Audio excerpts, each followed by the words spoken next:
Let's talk about Bill Gates and the next pandemic.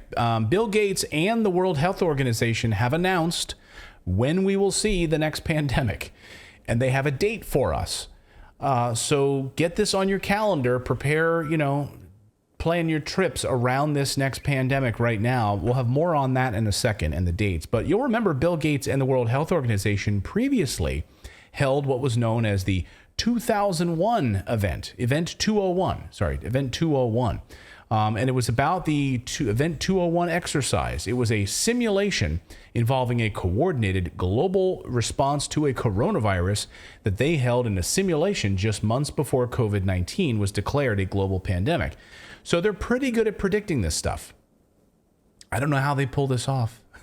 Fauci, remember, Fauci told Trump in 2017, not that there could be, not that there might be, but there would be a pandemic during his presidency. Yes. Yeah, and Obama ran exercises for it during his presidency.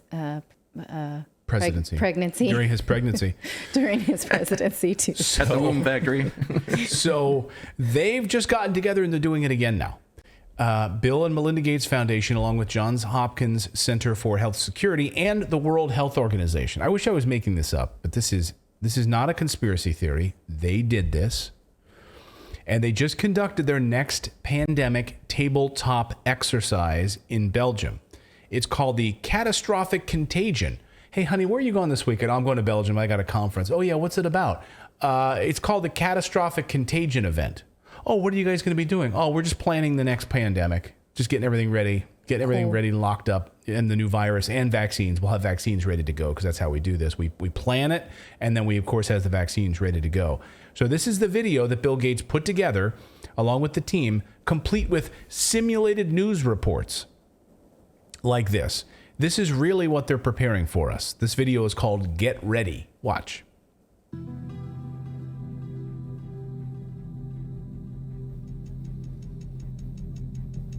Catastrophic contagion, a global challenge.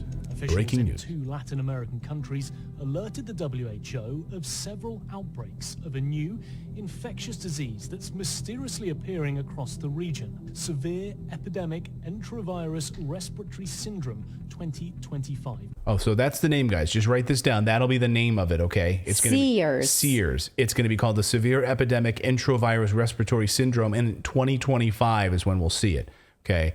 Now, it says at the bottom this is a fictional scenario, but come on. Over the past 6 weeks alone, there have been 500 confirmed or suspected cases reported. The virus could cause a severe pandemic if early containment and mitigation efforts are not successful.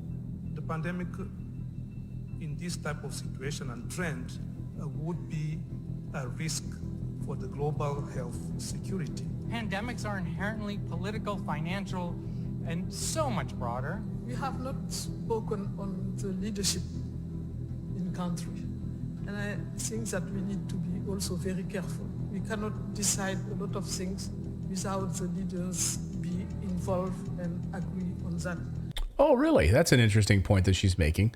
Oh, instead of unelected globalists making decisions, she's saying, wait a minute, we need to have our leaders involved in this discussion. Wait, so the white guy was the dissenter, like right. the one we're supposed to say, oh, yeah, he's a naysayer. We don't agree with him. And then she shuts him down. She shuts him down, exactly. Yeah, go ahead.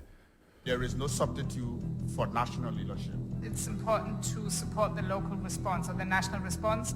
Training those that are in these areas first, enabling them with the tools, protecting them, and if needs be, regional solidarity first. At this stage, communication is key, and communication should include not just scientists with data, but also social, religious, and political leaders. Trust. This is an essential issue, and trust was broken among countries, between populations and healthcare systems, between healthcare systems and governments. I'm very sorry to say that in 2025, we need to strengthen the health system. WHO needs to be a voice for the voiceless. No one is safe until all of us are safe.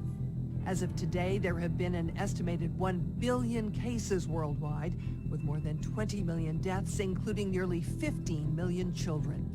Countless millions are alive but left with paralysis or brain damage. Oh, okay. So that's how it'll. So, I'm sorry. You hear those numbers? 1 billion people. Okay. Millions of children, and then those who are left will have brain damage and paralysis. So that's what we'll have. That's how this is going to unfold. The most successful countries are those which invested in preparedness and trained for this moment years in advance.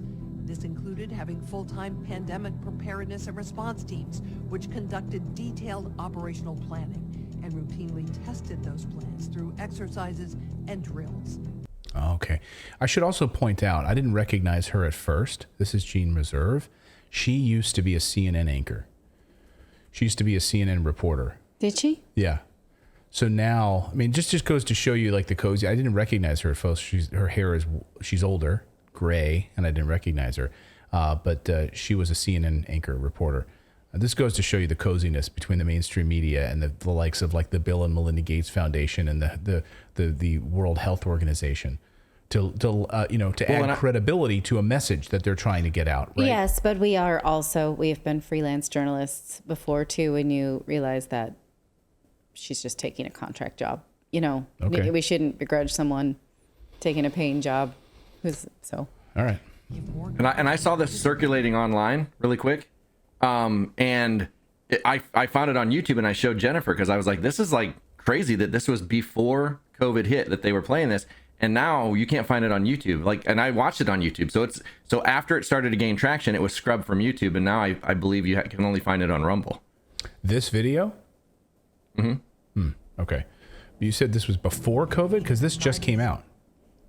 Oh, this is the new one? Okay. So you've not seen the old one then? Oh, I saw. I never saw the old one. Okay. No. This is the new one that they just show released. you that because because they did the exact same thing before COVID, and it was basically this exact same thing. They laid out that it was coming. They had news people. They had the table of people talking about it. It's like basically the exact same thing. Yeah, I couldn't find that video. I mean, I showed you the event 201, but no, this is the new one that just came out. This is the brand new one that they just did in Belgium for the 2025, the new pandemic. The toll might have been much less. There it is, catastrophic contagion from October 2022, and now 2025. So that's what it'll be. It'll be the SEERS infection, the SEERS virus. Well, they said that was an enterovirus. They said that was an enterovirus, which is polio was an enterovirus. Oh, good. So and COVID was not? Interesting. No, norovirus. COVID was a corona. Oh, okay. That's a type of. So, yeah, the same people behind Event 201 that David was just talking about from a few years ago took place almost 3 years ago to the day, by the way. They completed their new one now, and they say that this is going to originate in Brazil 2025 and get ready. So, in addition to Bill Gates, the 10 current and former health ministers and senior public health officials from Senegal, Rwanda, Nigeria, Angola, Liberia, Singapore, India, Germany participated in this simulation. They had pre-recorded news broadcasts, as you saw, and then they had the virus simulation, and they tested the rates of spread and how this would affect children and sweep across the globe, and how they would go into lockdowns and what they would do, and preparing, of course, for vaccines as well, making sure that those are lined up perfectly with this. See, this is the beauty of what these guys do, right? They know it's coming, so then they just develop the vaccines that they can sell to us, and they have them ready to go right there. Yes, but you can see there's a clear narrative of naysayer guy, saying, well, these pandemics are political. We're not going to hand over power. Absolutely not. And then the sort of cooler heads in the room prevail like, no, we need a global response. We need centralized power. No, we absolutely. No, you unreasonable guy. They played him as a caricature. Right. And then they showed other people saying absolutely. And it's interesting that they have people who look like they're from African countries when the African Union has said, we do not want to participate in centralized power through the World Health Organization if there's a next pandemic. We absolutely will not be handing over power this way. Yeah, that's one thing that I said. Few African nations that stood up and actually voted that down. Go ahead, David. Well, I was going to say, like I was saying from the very, very beginning, and we were talking about it on the show, that if there was actually a global pandemic, then these companies would have got together with world leaders and they would have created this vaccine and spread it to the world free of charge because they are profitable enough. The government could have paid for it to do that. But when they made it so that they created basically 9 new billionaires and it was so profitable for them, that shows you the true motivation, that it was nothing about a pandemic. Right. Yes. And this is the same thing. It's like, yeah. Go ahead. Mrs. Mom in the chat is saying, do you see that they're saying targeting kids? Because that was the piece that I feel like that was missing from COVID, is that we realized that it was not particularly terrible on children. And so this is what it's like trying to show us that would be different. Because if we got another COVID related disease, we might not all mobilize the same way we did the first time. Right. But if it's going to hit our kids. You don't just live with long COVID, you live brain dead. Well, that's the polio thing that Philip's talking about, right? Right. I was going to say, I wonder if that's why they chose an enterovirus, because they wanted to. It just wasn't scary enough. It's not scary unless it involves children. Right. And then you make that's why they went polio vaccine, to your point earlier, as part of a routine, like. Well, it is. Now polio is now part of your routine shots. What I'm saying is, whatever new thing that they create would become part of your new inoculation schedule for children. Yes. So this 2007, they had a lockdown in place, we learned this week. Do some good digging here. We learned this morning, thanks to some good reporting by Will Jones, that the U.S. government had a plan in place for lockdown since 2007, to lock down and wait for a vaccine again. Since 2007. It's a pandemic plan produced by the National Infrastructure Advisory Council. It was hosted on the CISA website. It lays out banning any large number of gatherings, definitely closing schools, non-essential businesses, institute work-from-home policies, and quarantine exposed and not sick individuals. Quarantine those people too. The aim is simple and clear: to slow the spread and wait for the vaccine. And here's a quote from the plan. During a pandemic, the goal will be to slow the virus's transmission. Delaying the spread of the virus will provide more time for vaccine development while reducing the stress on an already burdened healthcare system.